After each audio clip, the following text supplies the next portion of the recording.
Ladies and gentlemen, hello and welcome. Thank you for attending today's webinar, Best Practices for Distant Learning. Before we begin, I'd like to cover just a few items regarding this webinar platform. At the bottom of your screen, you'll notice a handful of widgets, namely the Q&A widget, which you can utilize to submit any questions you have throughout today's webinar session, and we'll answer at the end of the session. For viewing purposes, you can also expand your viewing window by clicking on the icon found in the top right corner of the slide viewer. If you have any technical difficulties, please click on the Help widget. And lastly, do take a moment to fill out the survey at the end of the webinar. Thank you. At this time, I'll turn it over to a presenter, Derek Weaver.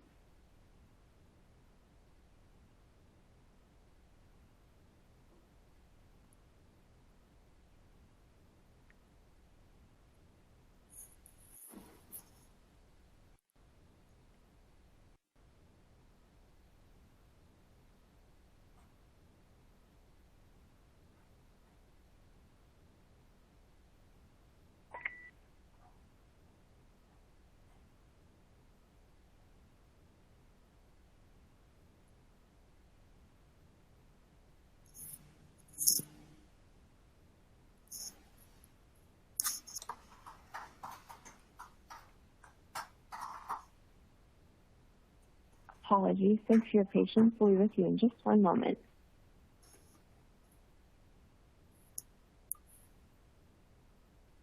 Just a thought.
Good afternoon. Can you guys hear me now?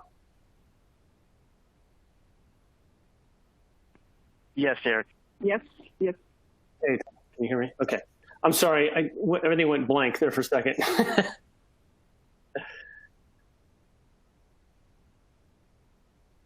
So Taylor, did you do introductions, everything yet? I didn't hear anything. Yes, introductions are done. Can you hear us now? Yes. Great. Okay, so I'm on. Awesome. All right, we can get started. Okay, yes. So I'm on now, right? Yes.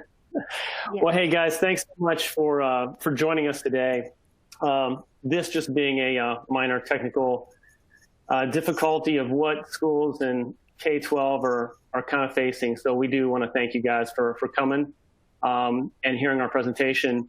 Hopefully we'll give you some good insights into what we're seeing as far as the challenges, what we're seeing as far as the I guess what other school districts are doing, and we've got Todd to talk about that a little later, what Insight and Cisco do together as a team to help resolve some of our customers' challenges around remote learning, distance learning, hybrid models, and things like that. So I just want to thank you all. I know time is of the essence these days, and just want to thank you guys for being here.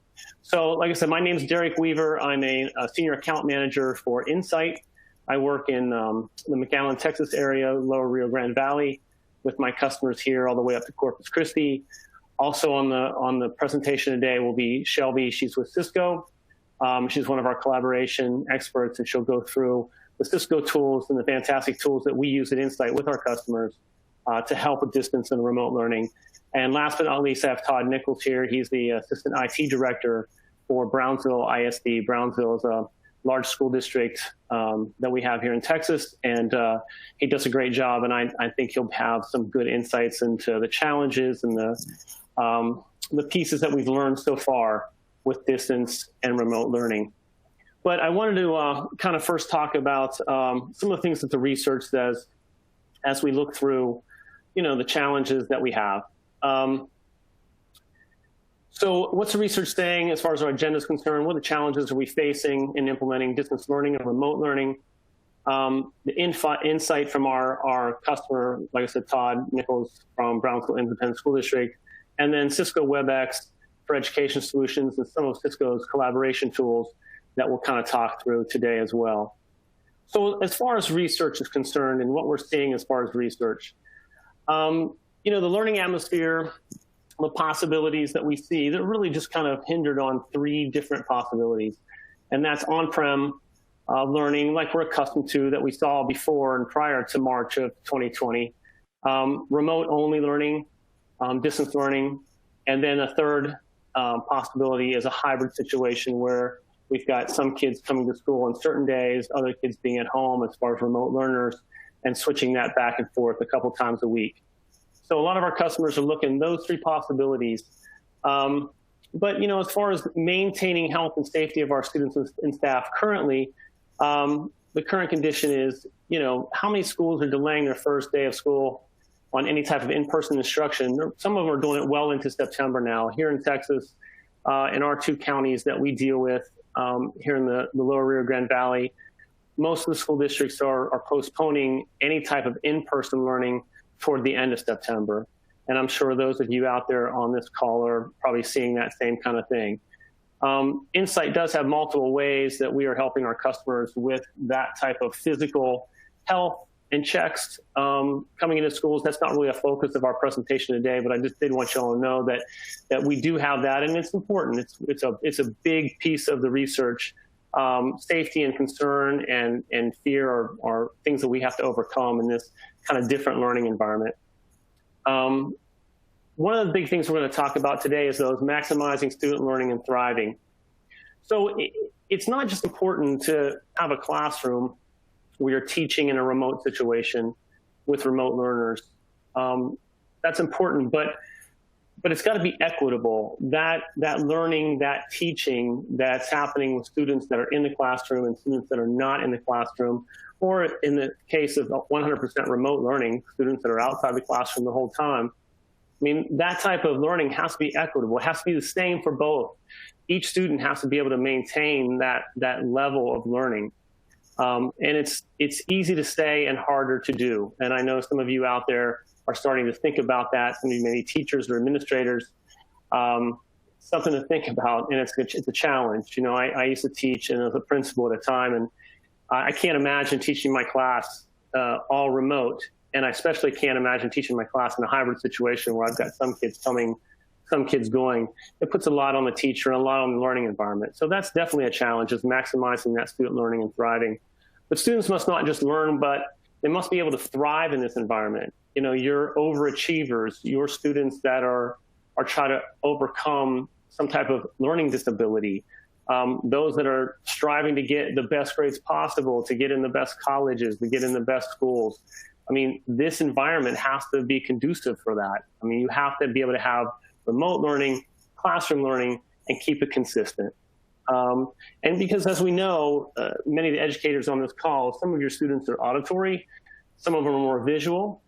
You as a teacher in the classroom, you're able to see that because you're able to see your kids. You can interact with them on a daily basis. You can see their skill sets. You can see how they learn and how they struggle. It's difficult to do that when you don't see them on the other end of the line, right?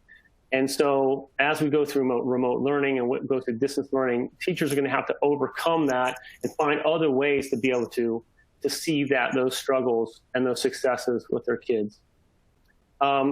Supporting teachers and staff. You know, I was talking to a teammate of mine, and he talked about this remote distance learning challenge that we now have, that we now face here in 2020, that we never had to really face before. We've always had distance learning and remote learning with some of the AP classes and some of the classes that kids take in a dual enrollment type of situation, but not for second graders and not for third graders. So it creates a whole different scenario for what those kids and those teachers are going through. But it's almost like what we're seeing in what we do at Insight is that the big challenge, one of them amongst many, is what do you focus on first? Do you focus on the students? Or do you focus on the teachers? you kind of need to focus on both, because you've got to make it easy enough for your teachers to be able to do very quickly, because training time is not there as much as we would like it to be. But we've got to focus on what we're teaching. We've got to make sure the kids are heard and they can hear the teacher, right? And they can utilize all the tools that they could if a teacher was standing or sitting in front of them. And it's imperative that that technology that we incorporate in these classrooms to provide distance and remote learning, it's important that it enhances those teachers' strengths, because we've got a ton of really, really great teachers out there, and you don't want them to be shackled by a technology. You want that to just be a positive thing for them, something that's going to enhance what they already do so well. And so that's tough to support that from an IT perspective. And I'm eager to hear what Todd has to say about that, because I know he's been working through this for the last few months, doing all these things that we're talking about. And the last thing is establishing a sound operational and financial foundation. You know, there's been a lot of funding and financing available to school districts and higher ed due to the COVID funding through states and counties and things like that. Here in Texas, they've taken that down to the county level, doing some of that for our municipalities. TEA here in Texas is doing that for some of the school districts as well. But, you know, it's not just throwing money at a situation, right? It has to be some type of sound operational, meaning that it has to be sustainable. It can't just be a one-time purchase. It has to be something that you can purchase knowing that I may have to have additional funds to keep this going in the years coming, because this may or may not end in 2 or 3 months, right? So I need to make sure my purchases are spent wisely, that I can continue that distance and remote learning that my kids need to have. But in summary, the issue is regarding equality and equity. Ensuring that the needs of the most vulnerable are met should be front and center, both during the closure and after students return to school. So not just at this time when everybody's remote, but, you know, I was talking to a principal the other day, and he was saying that, you know, the remote learning piece, it was a principal not from Texas, because you'll know that when I talk about what the circumstances were. But he was like, you know, no more snow days. You know, when I was a kid growing up in West Virginia, we welcomed snow days, you know, so we could stay home from school. But with remote learning now, and the kids having the ability to learn from home at a moment's notice, it kind of eliminates some of that possible snow day kind of deal. So anyway, something to think about that we didn't really think about before all this happened with distance and remote learning.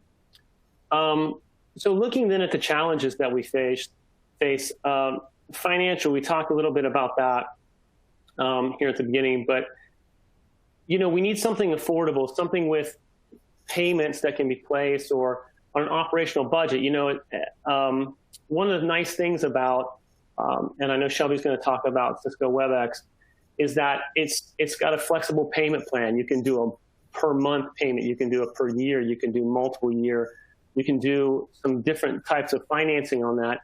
And that's going to be important. Some of these subscription-based services around distance and remote learning are really important to be able to keep that going.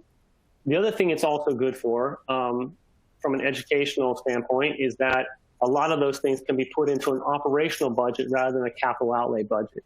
If we can put them in an operational budget, then I can budget that per year, knowing that's going to be in my budget pretty much no matter what the funding is. But capital outlay is a little different. You know, that gets shoved around and switched around on a yearly basis. And those of you on this call know what that's like when you plan for something and you're told no because it was part of a capital outlay.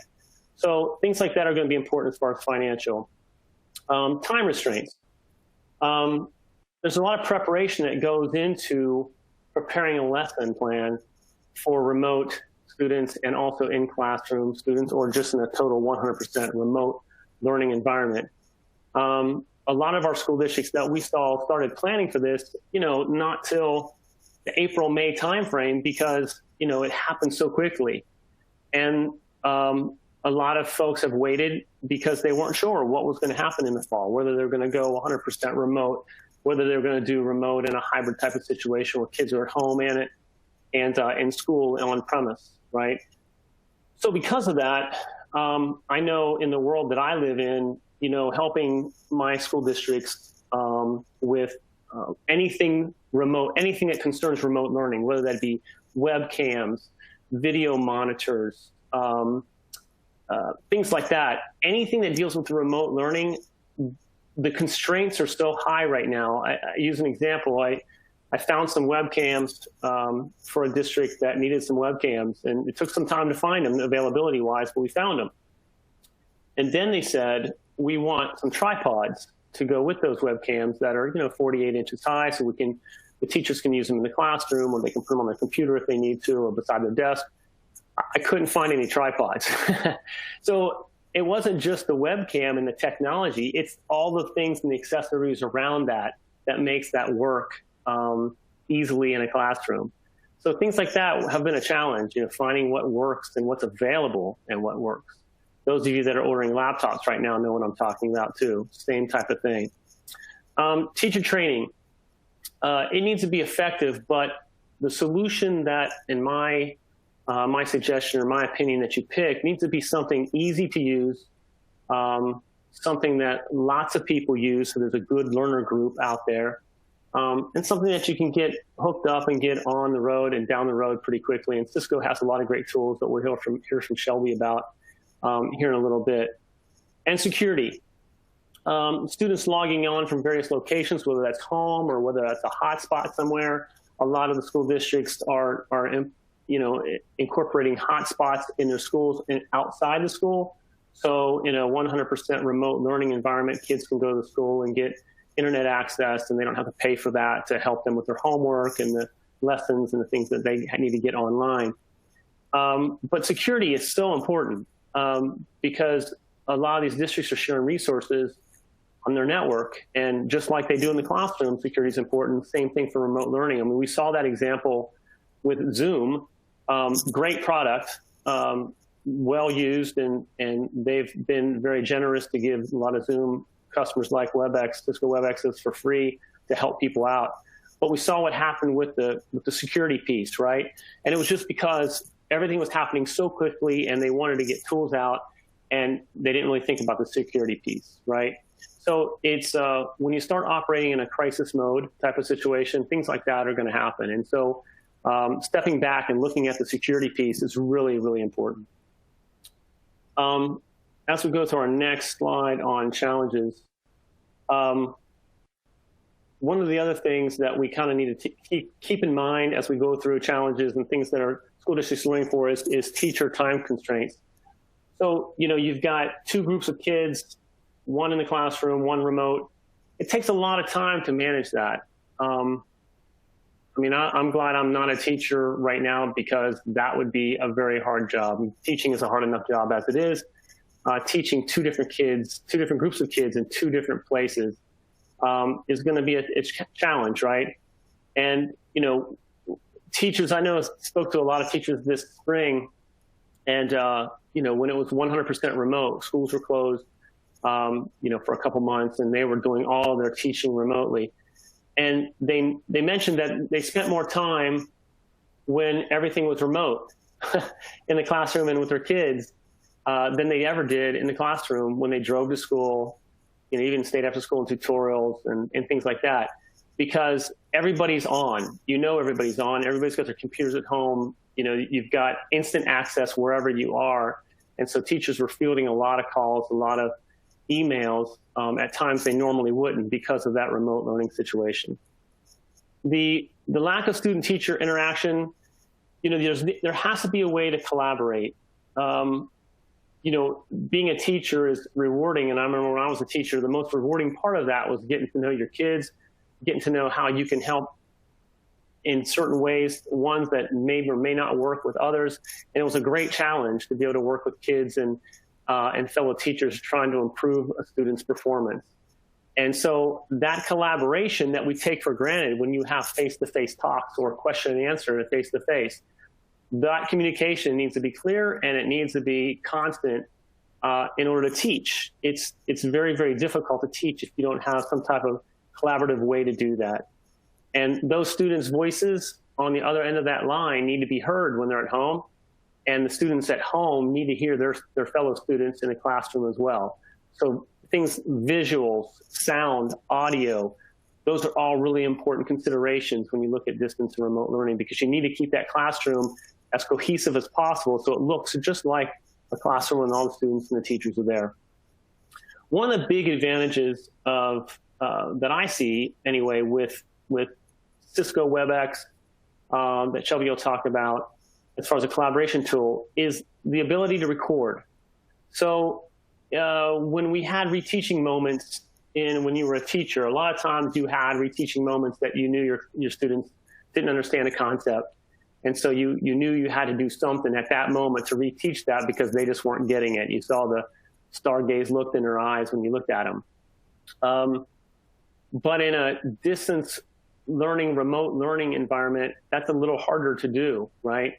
So being able to record your lesson, being able to record a science experiment as you're doing on-prem that the students remote are just viewing over their video and audio, being able to record that is important because that would be a great way to reteach concepts, reteach things that you would like to make sure they got. And having that ability to record is a big advantage of what we're doing as far as remote learning and distance learning. So I think that's a big advantage that I would have loved to have had as a teacher, to be able to record those moments and get through those.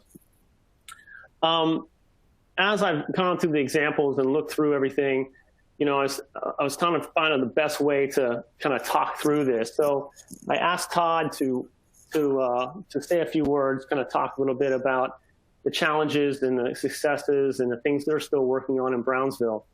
Let me tell you a little bit about Brownsville ISD. Brownsville is a border city. We call it on the border by the sea. So we're on the border of Mexico, right near South Padre Island, right near the Gulf of Mexico, pretty much as far as you can go south in the state of Texas. And so Todd's been working with Brownsville for a long time.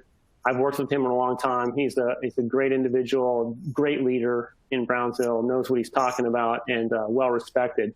So I asked him to kind of talk through some of the challenges they have specifically in Brownsville. It's a big school district. It's the biggest school district south of San Antonio in Texas. I think it's one of the top 10 sized school districts, about 50,000 kids, over 50 sites. And so, you know, when you talk about elementary schools, you know, and you've got 32 or 33 of them, that's a challenge. And so I wanted Todd's ability, you know, his ability to speak and talk through that, I thought was going to be important for those of you that are on this call. So, Todd, you want to give us some input?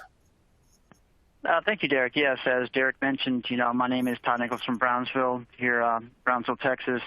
And as you know, we're going through a challenge right now. And I think that in some ways we can be unique, but I don't think we're any different than any school district that's out there.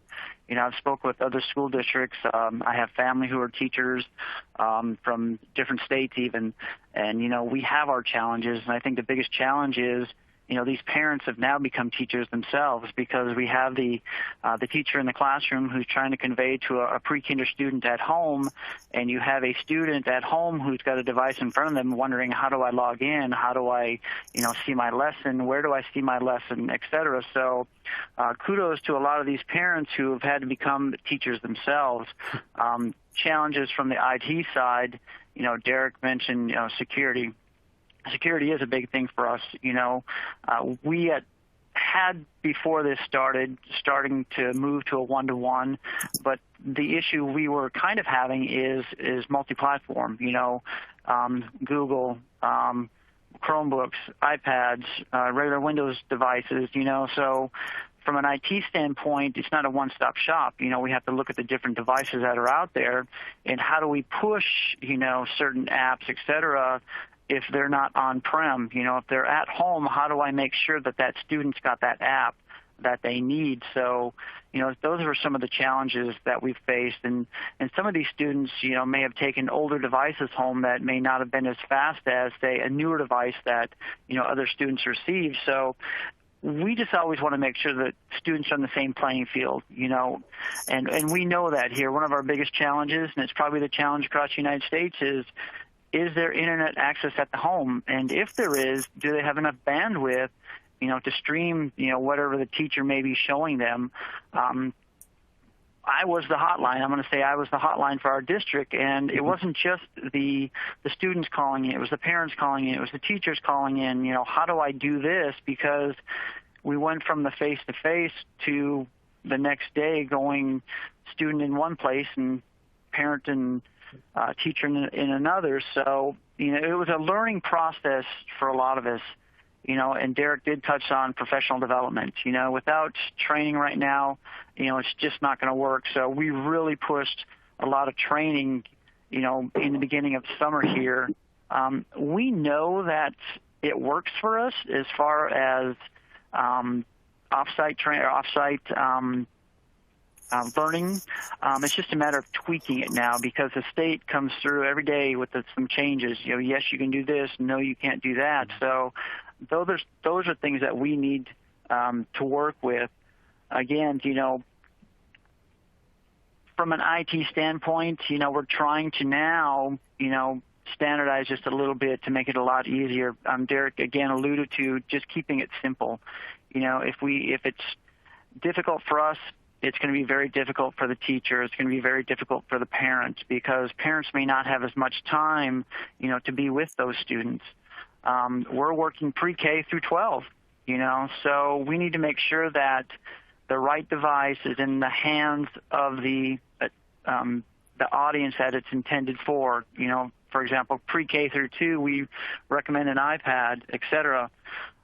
Third grade through 8th, maybe a Chromebook. But again, it's the delivery. How do we interact? And I think, using Webex may be a great tool because we just need to make sure it works, because if it doesn't work, it frustrates the parents, frustrates the teachers, and we just need to make sure it works. So, those are some of our challenges. Thank you, Derek. Great. Thank you, Todd. Appreciate that. Next we have from Cisco, Shelby Fowler. She's our collaboration specialist with Cisco. She does a great job. She's been really helpful to me with my customers, explaining everything collab with Cisco, and really quite an expert with Webex. So, Shelby, why don't you tell us a little more about specifically on these challenges and the things that we spoke about, Todd and I spoke about, how Cisco collaboration tools really kind of help with those challenges that we face. Awesome. Yes, I will. Thanks so much, Derek, and thanks, Todd, as well, for all the insight you've provided so far. But as we talked about, COVID-19 has really just changed the way we do everything, but especially the way that we're teaching and learning today. As Derek mentioned, we really don't know what the future will hold, and so we want to make sure whether you guys are having a hybrid classroom, a virtual classroom, or hopefully all the students can end up back in class as quick as possible. But no matter what happens, we want to make sure that you feel agile and that you're ready for whatever comes next. And so now more than ever, it's really more important than ever to partner with the right people. And we want to make sure that teaching and learning can really happen anywhere at any time, efficiently and effectively, and that all of your collaboration tools work together seamlessly, and most importantly, that they're secure, right? No matter where that teaching and learning is happening, we want to make sure that it's securely happening. And with the tools you already have. So Todd talked about this, but a lot of school districts we are talking to and higher education institutions have already made investments in technology such as Chromebooks or iPads. And so you want to make sure that you have a solution that's going to integrate with all of the hardware that you may have already invested in. And we've talked a lot about asynchronous and synchronous learning. They've become large buzzwords as we've gone into this virtual learning environment. And so what Webex can really do for you is make sure that you have that dynamic, engaging experience before, during, and after those live virtual classes. But everything's happened so fast. So there was no time to deploy a complex solution. There was no time to train your end users. And that's what we've seen the most from schools, that they're frustrated. Their teachers are frustrated because they're having to deal with a lot. And we want to make sure that the technology just works for them, that they don't have to worry about all the different tools and the complexity of using those tools. And I know the school districts have been talking about, okay, there's devices, there's scheduling, there's security, there's bandwidth, there's ease of use, there's management.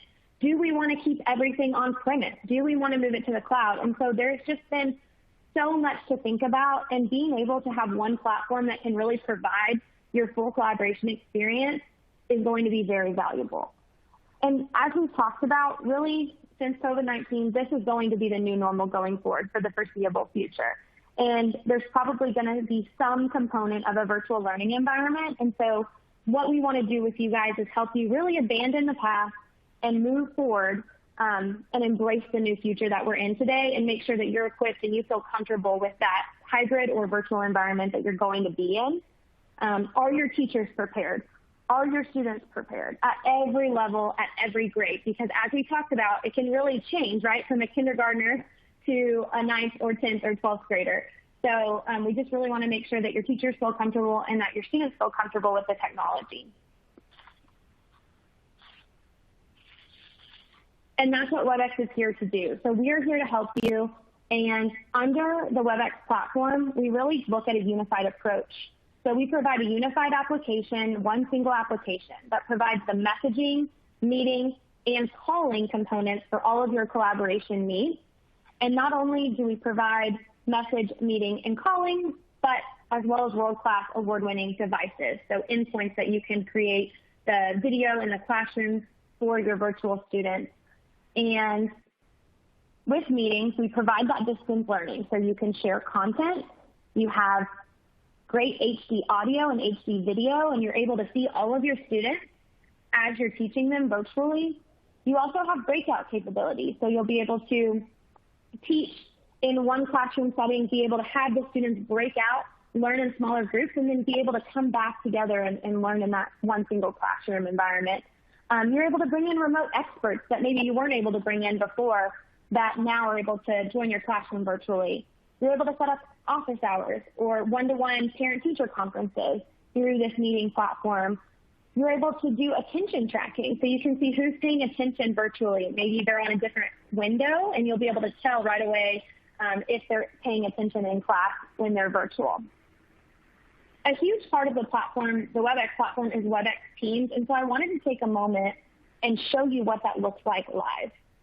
And essentially what this is a persistent chat before, during, and after your live classes, but really it's much more than that. So hopefully you guys will see this here in just a moment. I know it takes a minute to pop up. But essentially what it provides, there it goes, is messaging capability, right? So you'll see I actually set up the Cisco Webex Teams demo meeting here. And so it comes at the top of my messaging platform right into this single application. Everything is integrated. I don't have to think about when my next meeting is. It will tell me, hey, this meeting is going on right now. All I have to do is click on this green join button, and it automatically puts me into that meeting that I have upcoming. Obviously, I have lots of team spaces here that I can collaborate, share content, share GIFs, co-annotate, things of that nature. But I also have one-to-one spaces with people who are on my team inside my organization as well as outside my organization, and I'm maintaining that security that's been put on me from an admin level. But what's neat about this, you'll see that I have this do not disturb on. So it shows my presence as well, similar to an instant messaging, right? So I have on do not disturb because I'm giving this presentation, but I can also set a status, so working from home, or I can set a custom status. It also shows me a green circle if I'm active, or it will show internally, my internal organization, hey, she hasn't been active for 5 minutes, things like that. I also have my phone right here in this application, so that really just goes back to the ease of use for the end users. They can dial out. You'll see that this is connected to my device at home, what we call a DX. It's just a personal video device so that I can make calls on that. But I can also make them straight from my computer and have a headset connected, or just talk through my audio on my computer and make those phone calls. And I also have my voicemail. So I know I'm going through this quickly, but I did want to make sure that you saw a little bit of what this can do. One of my favorite things is being able to search it. So let's say we wanted to search about COVID. It'll show me all the spaces that I'm in that are named COVID. I can go over to messages. It will show me all the messages that have named COVID as well, so I can easily find and track that. You can see how this would be valuable in a classroom setting for students who want to pull back up maybe a lesson or a PowerPoint that was shared on a specific topic, as well as files, right? So any file that was shared that has that name in it, as I search, pops right up. So I talked about WebEx meetings and all the capabilities that it has, WebEx Teams messaging and all the capabilities that it has. And then lastly, I just wanted to touch on the WebEx board and rooms that we offer. And so essentially what these allow you to do are wirelessly share, whiteboard, and it really just makes it seamless for the end user. So I wanted to show you a couple of the devices that we have available today. And one of the main benefits of these is, like I said, you saw that green join button on my Teams application to join that meeting. Same thing is going to happen with these devices, these video devices, as you walk into a classroom that has one, or maybe you have one at home. Because what happens is when you have that Teams application downloaded on a personal device, such as a cell phone or such as an iPad or a Chromebook or your laptop, as you walk into the room with this device, it's going to understand who you are by proximity, know what meetings are coming up, and it's going to plug that meeting in right on top of that screen and say, here, your meeting is upcoming in 5 minutes, or your meeting is happening now, and all you have to do is hit that green join button, and it immediately puts you into that meeting. What's nice is what we're seeing a lot of times in these school districts that are deploying these endpoints is that cleaning is going to be a big deal, right? To be able to say, oh, we don't want everyone coming up and touching these smart boards. Well, what's even greater about them is that they have voice command capabilities inside of them. So you can actually just give the command to WebEx, start my meeting, WebEx, record the meeting, stop recording, things of that nature. So you don't have to actually go up there and touch the device. You don't have many people touching on it in case you have to move classrooms, or you can put these on wheels and move them into different rooms. Another thing that we've been asked for from a lot of school districts is soft phone capabilities. So you can see we have the phones here and we have the headsets, but a lot of our school districts simply just needed to make phone calls at home, right, when they were sent home, and they wanted to be able to use the extension capability that they had at school, or the same voicemail capabilities. A lot of times they wanted to be able to call parents and make sure that when they were doing that, using their laptop or using their personal phone, that the campus number would come through and that they didn't have their personal device number coming through to the parent. And so with this technology and how it integrates, you can make sure that that platform and everything that works on premise, on your school, at your school, can work when your teachers are working remotely as well. So schools have found that very important. And really, ultimately, technology just has to get out of the way. It has to be simple to deploy, it has to be simple to manage, and it has to be easy for the end user. And most importantly, like I said, it has to be wrapped in security. And so really, we have that single application and that single pane of management to manage everyone and understand what capabilities they're getting. And with security, it's in Cisco's DNA. We're always transparent with you on what is around our security policy, and we also make sure that you're getting our latest and greatest AI technology. And so one of those, the latest that we've added is WebEx Assistant. And what WebEx Assistant provides for you is live closed captioning. So as you enter a meeting, you turn on WebEx Assistant, and what it's going to do is it's going to live closed caption at the bottom of the screen. So as I'm speaking, it will live transcribe or live closed caption what I'm saying, and it will actually know. So if Derek starts to speak, it will know that Derek is speaking, and it will show that I'm speaking when I'm speaking. So you can see how this would be huge in a classroom and really help with ADA requirements. It also, coming soon, will provide translation services. So this is going to be huge and a bunch of different levels, right? So I think Spanish and French are the two that will be coming in the next couple months, but it will provide live translation. So if I am talking to a classroom and maybe I am teaching Spanish, I am able to speak in Spanish or speak in English, and it will translate that for my class. This is going to be really, really valuable in certain classroom settings. Another thing that we have is interoperability. So we talked about how we want to make sure that we interoperate with the devices maybe that you've already invested in, but we know that you most likely use Google or Microsoft potentially for your emailing, right? And we want to make sure that we integrate with that calendar. or integrate with any of the technology that you're using today, because again, this goes back to the seamlessness of the end user, right? They don't have to change what they're doing on a daily basis. The meeting, the messaging, and the calling in the background just work seamlessly for them, and they just pick up and do their daily activities like they would normally.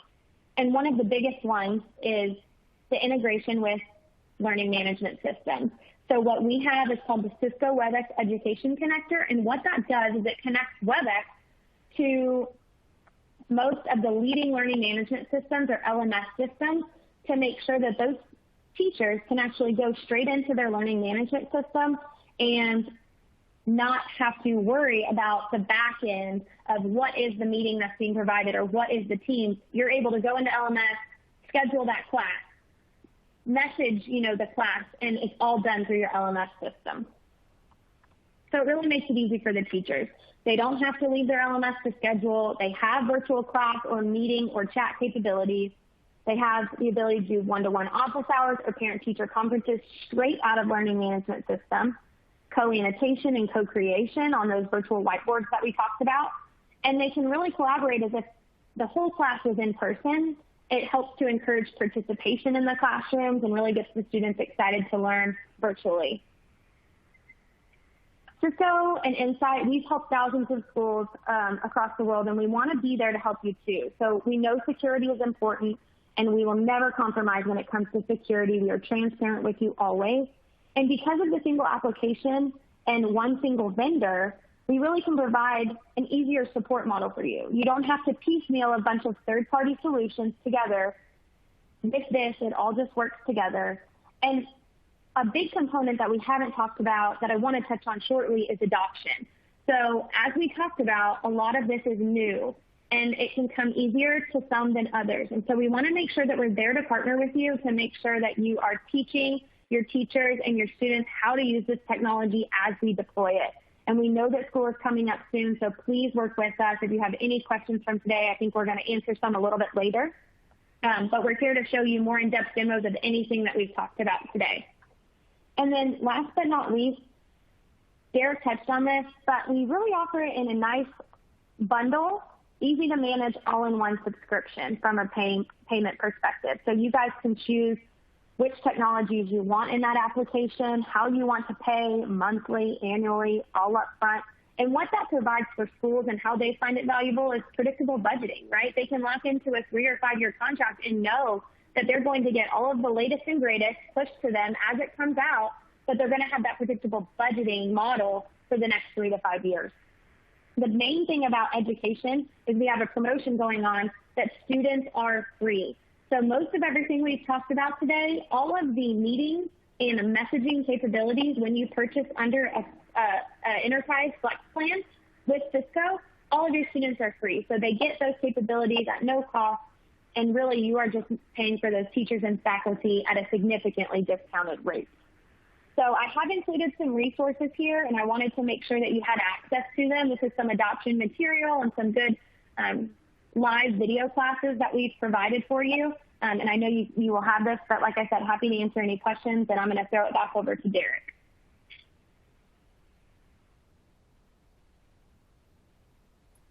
Thank you, Shelby. I appreciate that. Yeah, that was a good synopsis of everything you guys have. Many of our customers have Cisco Webex, love the flexibility, ease of use, agnostic when it comes to hardware, and they can utilize some of their apps like she was showing you on that screen. I think that's important because school districts have so many different apps as far as LMSs and others that they need to incorporate with what they're doing, and Webex allows that flexibility. I just want to go through a couple slides just with us at Insight. We're one of Cisco's larger partners, and we enjoy that relationship a lot. Great products, great service, great people, resources that help us both and the customer. But as far as specifically to Insight, we do have some service chain efficiencies where we're able to accelerate products to customers, anything that you guys would need as far as Cisco is concerned. The technical expertise around that, we have a lot of certifications. I'll show you that in the next slide. And consultant services from network assessments to assessments of any kind, both security, voice, network, things like that. So those are always things that we do as a partner with Cisco, and we bring them in and they bring us in as well. Like I said, we have a lot of the things that make managing your technology kind of go. Both the skill sets as far as the data center transformation pieces, the solutions, and all of this on a global scale, and a partner alignment with great partners like Cisco. We do have a lot of local presence around the country. Our main office, we are in Tempe, Arizona. As I said, we're in the bottom part there in McAllen, Texas. But we have offices all over the country to help support all of you all on the call if you're from a different part of the country. And then we have remote services as well that cover the vast majority of everywhere in the United States as well as globally. These are some of the industry expertise we have, not just what we've been talking about with education, but also healthcare right now is massive, as you can imagine, working with our customers on healthcare initiatives, getting more on a secure basis, getting more of the nurses stations up and going so they can treat more and more patients. It's been a big thing, and Cisco's been awesome in helping us do that and guiding kind of our professional services around that. These are some of our master certifications with Cisco that we maintain on a company-wide basis. So these certifications would follow us anywhere we go in the United States and globally as well. Just some more of our specialization, and especially around the one here in the middle with collaboration. That's right now some of the bigger things we're doing, not just with the Webex piece, but with the Jabber integration that Shelby is going through, as well as just voice, contact center, fielding calls in a consistent way, not missing calls. Cisco has some great management tools around the voice products as well as collab as well. And then if you have any questions, you can just email this email address, the Cisco team at insight.com, and we'll get those based upon your geography and where you're located. That way we can best assist you, because we do have people all over the place. And if you have any questions, Taylor, I don't know if you've got any questions online that we need to address or that we can get emailed to us later. It doesn't look like we have any questions right now. Okay, perfect. Okay. Well, thank you guys so much. Really appreciate your time. I know this is a crazy time. It's kind of like I'm showing my age, but Bob Dylan, times are changing, right? But I think that a piece of this is going to continue on for a long, long time. But I think it's a good thing. I think giving kids access to remote learning and giving teachers and even parents some of that access as well is always a good thing. So I wish you well. Let us know if you have any questions, any way we can help. Any input you have, by all means, email that email address as well. We appreciate your input too, not just your questions. And thank you guys so much. Appreciate it. Taylor, is that it? Yeah, that's it. All right, great. Thank you guys. Have a great day.